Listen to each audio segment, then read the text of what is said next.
आप देख रहे हैं कौशाम्बी न्यूज नेटवर्क और मैं हूं आपके साथ हर्षिता। यूपी के कौशाम्बी के एक सेना का जवान औरंगाबाद में नक्सली हमले में घायल हो गया था। इलाज के दौरान उन्होंने 2 दिन पहले अस्पताल में अंतिम सांस ली थी। आज उनका पार्थिव शरीर गांव पहुंचा तो कोहराम मच गया। अंतिम यात्रा में विधायक डीएम एसपी सहित अन्य जनप्रतिनिधियों के अलावा तमाम ग्रामीणों की भारी भीड़ उमड़ पड़ी थी।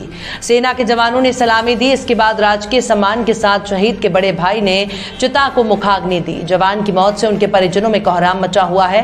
पैंसा थाना क्षेत्र के राम सहायपुर गांव के लल्लू राम दिवाकर के बेटे नरेंद्र दिवाकर तेलंगाना के औरंगाबाद में भारतीय सेना के 72 टास्क फोर्स सिपाही के पद पर तैनात थे। घर में उनकी पत्नी, 3 बेटियां, माता पिता सहित हरा भरा परिवार है।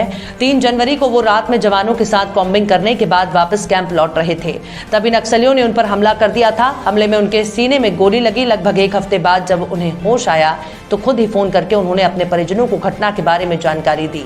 इसके बाद परिजन तेलंगाना अस्पताल में उनसे मिलने के लिए पहुंच गए थे। तबीयत में उनके सुधार नहीं हो रहा था। 23 अगस्त की सुबह तकरीबन 7 बजे अंतिम सांस अस्पताल में ली।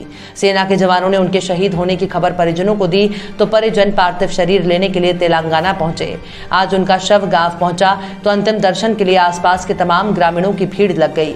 इसके अलावा सिराथू विधायक शीतला प्रसाद पटेल, मंचनपुर विधायक लाल बहादुर सहित डीएम सुजीत कुमार और एसपी राधेश्याम भी गांव पहुंचे। शहीद नरेंद्र दिवाकर के घर पर सैकड़ों की संख्या में लोग पहुंच गए। इसके बाद घर से ही शव यात्रा निकाली गई। शव यात्रा में शहीद नरेंद्र दिवाकर अमर रहे के नारे लगते रहे। अंतिम संस्कार स्थल पर सेना के जवानों ने उन्हें सलामी दी। इसके बाद राजकीय सम्मान के साथ शहीद के बड़े भाई ने चिता को मुखाग्नि दी।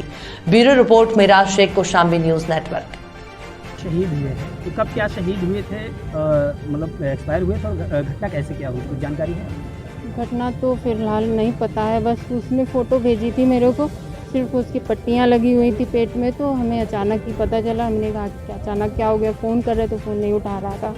बाद में 3-4 दिन में वो फ़ोन उठाया, तब बताया कि दीदी ऐसी ऐसी बात हो गई है वहाँ पे। तो ऐसे मेरे गोली लग गई थी, दो गोली लगी थी। एक तो बिल्कुल आर पार हो गई थी पीछे से, तो उसमें थोड़ा टाइम लगा था उसको भरने वारने में। तो काफ़ी टाइम बाद हम लोगों को बताया था कि मतलब परेशान नहीं करना चाहते हम घर वालों को, इसलिए ज़्यादा कुछ नहीं बताया था। और फिर उसके बाद ठीक भी हो गया था सब। अचानक ही कुछ हुआ, पता नहीं चला अचानक कैसे क्या हुआ। घटना के बाद से और ये जब दिवंगत हुए तो कोई परिवार के लोग गए थे? जी हाँ, मैं और बड़ा भैया मेरा, हम और बड़े भैया दोनों लोग जाते थे, क्योंकि अब इतनी दूर था तो और तो कोई जा नहीं सकता था। माँ भी थोड़ी सी पैर में दिक्कत है, इसलिए हम और भैया अपना परिवार छोड़ गए हैं, बेटी हैं और बेटे भी हैं, तो उनके लिए क्या मांग है सरकार से, आप क्या चाहती हैं? बस उनकी शिक्षा, और हैं तो तीनों लड़कियां ही, लड़के नहीं हैं उसके। अभी छोटी है, 2 महीने की है वो, तीनों नाबालिग बच्ची हैं, बहुत छोटी हैं। तो हुआ है आज अंतिम संस्कार हो रहा है, तो कुछ बताएं जवान कैसे क्या जवान हमारी सिराथू विधानसभा का है और राम सहायपुर गांव का है। और कुछ दिन पहले नक्सलियों से मुठभेड़ में वो घायल हुए थे।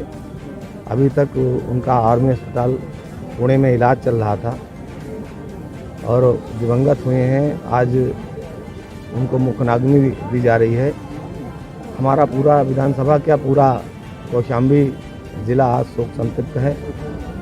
हम दिवंगत आत्मा को भगवान से प्रार्थना करेंगे अपने चरणों में स्थान दे और उनके परिवार को ये सहन करने की शक्ति प्रदान करें। और जो सैनिक दिवंगत हुए हैं, हम इसकी घोषणा करते हैं कि इनके सम्मान में एक सैनिक द्वार और इनके चिता तक, जहां ये चिता जलाई जा रही है, यहां तक रास्ते की एक रोड की व्यवस्था करके जैसे ही ग्राम सभा प्रस्तावित करेगा और ज़मीन सैनिक के